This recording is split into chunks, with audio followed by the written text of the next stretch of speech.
Hello guys, welcome back to my channel. Thank you very much for joining me. I must apologize for the live today. Guys, I'm not in my best form, but however, I still devote myself to make a video for you and I hope this will be useful. So the first question comes to us from vectors and it says PQRS is a parallelogram whose diagonal intersects at O. Also, PQ equal A and QR equal 5B. And the diagram is as is on the paper. So given that PR equal A plus 5B, all right, so PR, you go PQ, then you go QR, A plus 5B, and divide the direction. So using a vector, A or B, determine OR. And OR is this region or this line right here. So OR, as is, can be seen is on the line PQ. And it is halfway at PQ. So we can say OR is equal to half of whatever PQ is. And in this case, we're half of PR. Why am I saying PQ? PR, guys, my bad. Half of PR. And as can be seen, PR is equal to A plus 5B. So it's going to be half of A plus 5B. Okay?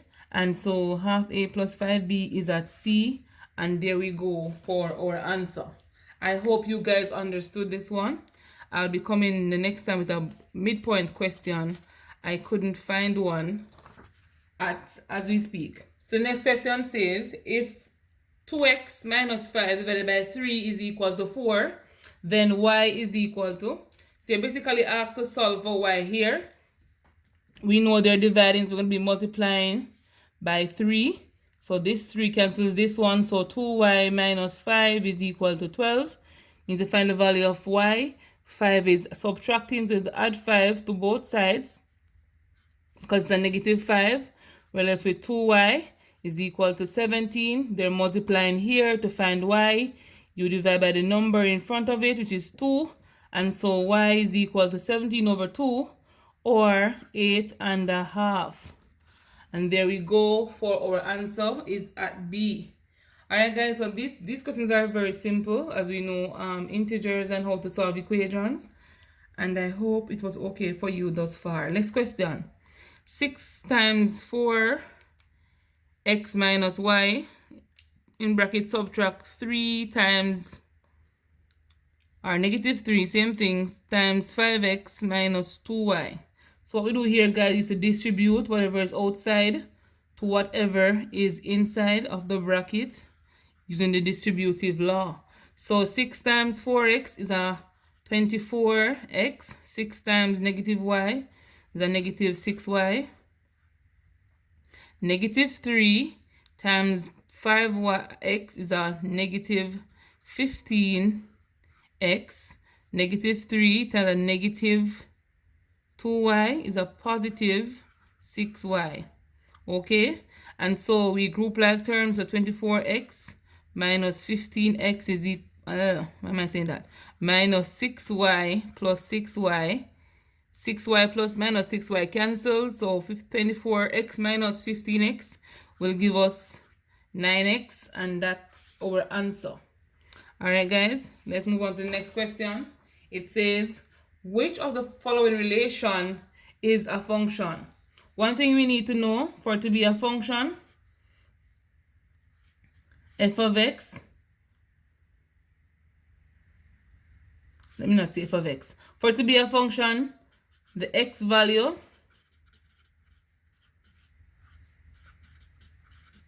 should never repeat.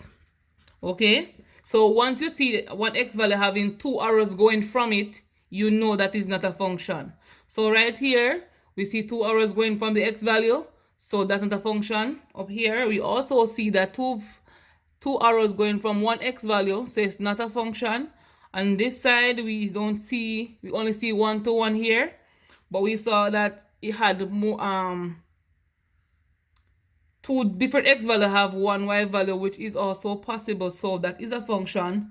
On this one, we see that we have two arrows going from 1x. So we know that this is not a function. So not a function, not a function, not a function. And so C is our answer. One thing more, guys, we can do is to do a vertical line test. But in this case, we were given mapping diagrams. So we have to know what to do. So for a function, we have one-to-one function. All right. And we have one-to-many.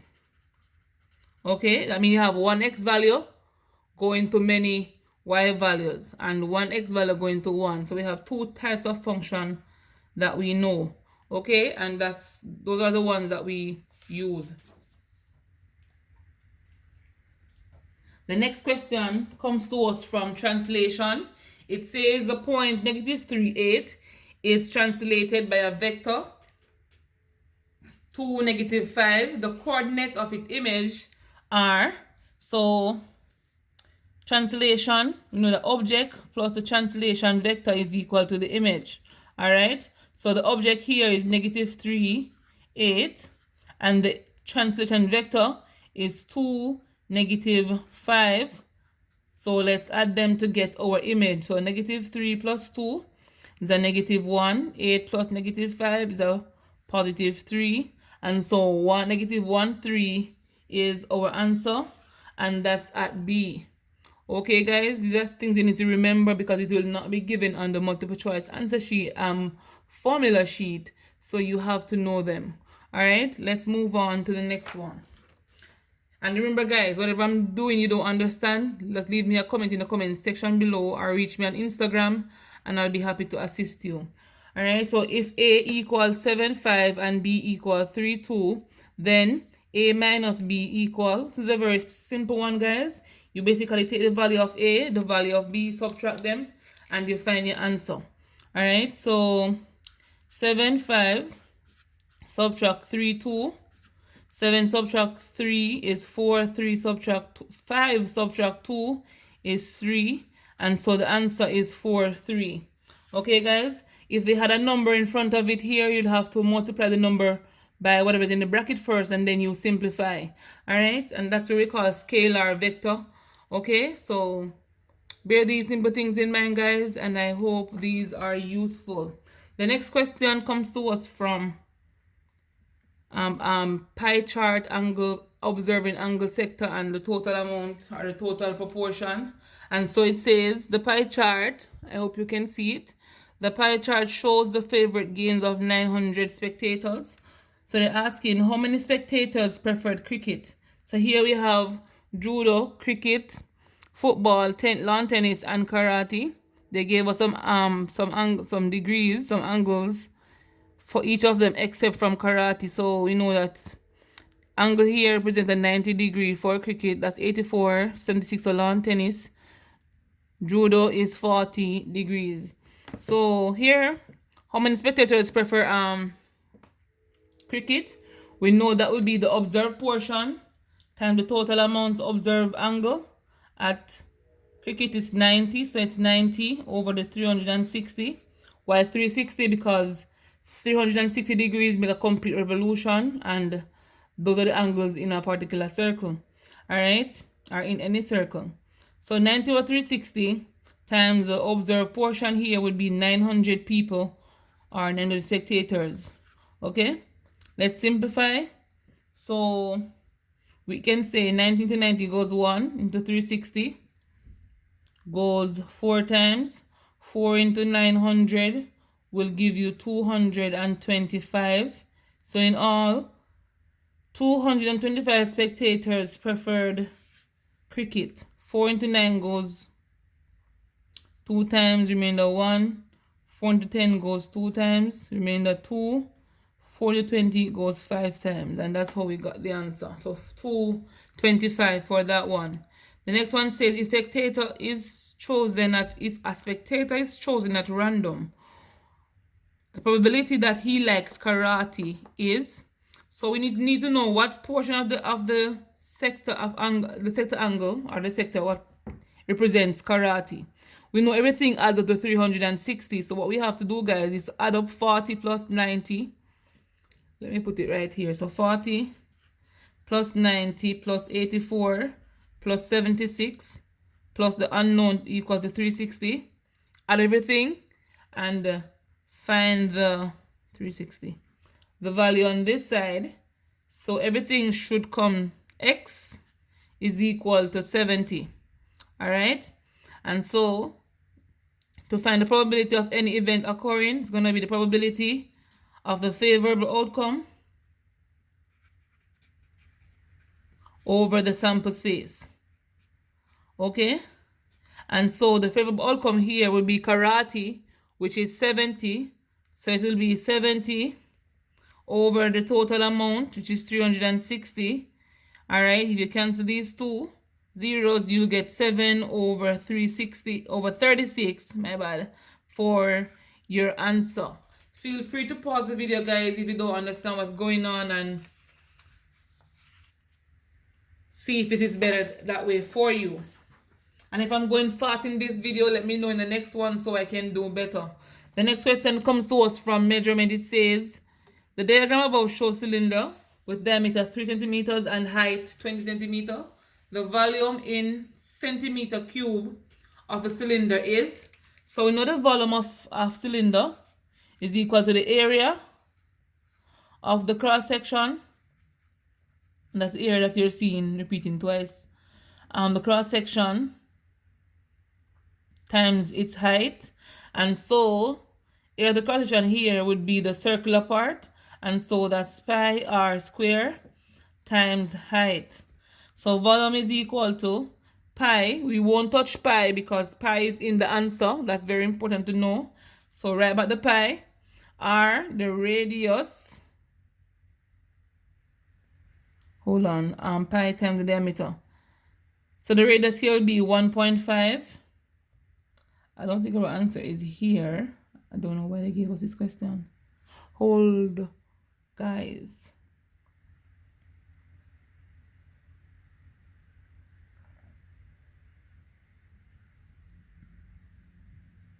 So pi r squared times height. So 3 squared times the height, which is 20. And here 3 squared is 9. But what actually says 3 squared? It can't be 3 squared, it's gonna be 1.5. So maybe this should be 6, guys. Let me fix it. So maybe this should be 6.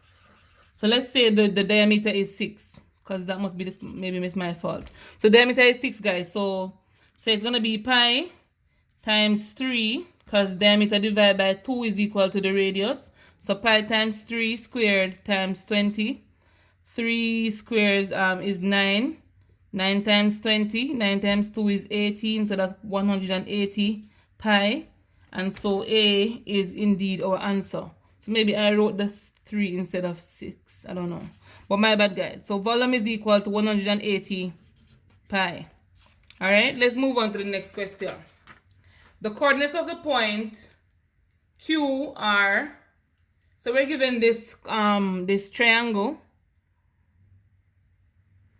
and asked to find the point Q. The point Q is basically right here. Remember, every point has XY values. So you read the X values first, then the Y values. So for Q, you're going for the X. X is 4. You go over for the Y. Y is 4. So it's 4, 4. And that's at B. The gradient of PQ. So PQ is basically this straight line. And remember, gradient is basically the rise over the run. Or you can say Y2 minus Y1 all over X2 minus X1. So you'll find the value of P. And P here is 1, 1. And Q is 4, 4. So you can use these two values, these 2 points, substitute it into the formula to find your gradient, or using the graph, you can do the counting method. All right, guys, you can say rise over run. So no, this will be the rise and this will be the run.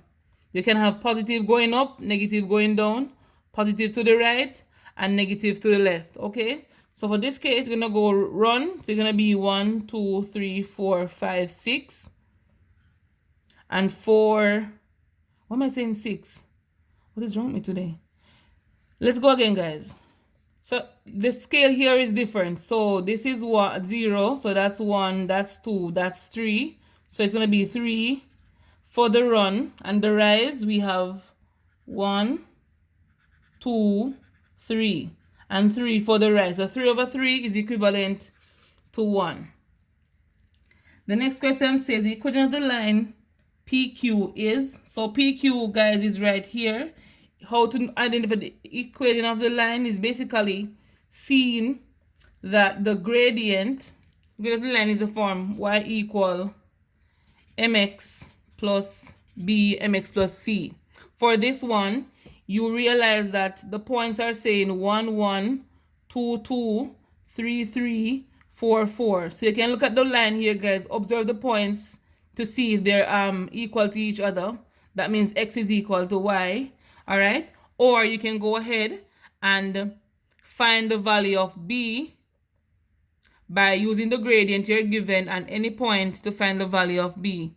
So if I use the point 1, 1 right here, okay, and I put 1 here is equal to 1, and the y is 1, m is 1, and x is also 1, plus b. 1 times 1 is 1, plus b. It's a positive 1, so I have to subtract 1 from both sides to find the value of b. So 1 minus 1 is equal to 0, b is equal to 0, and so it will be y equal x, or let me say 1x plus 0, y is equal to x or just 1x. Or just look at the graph and just say the x is equal to y, so you know that y is equal to x, and that will give you the answer. Alright, guys, thank you very much for watching. Remember to like, share, comment, subscribe. Tell a friend about me who needs help with CXC questions. And even if they don't need help, guys, just let them come and support me by subscribing to my channel and leaving some useful comments. And I'll see you on my next video.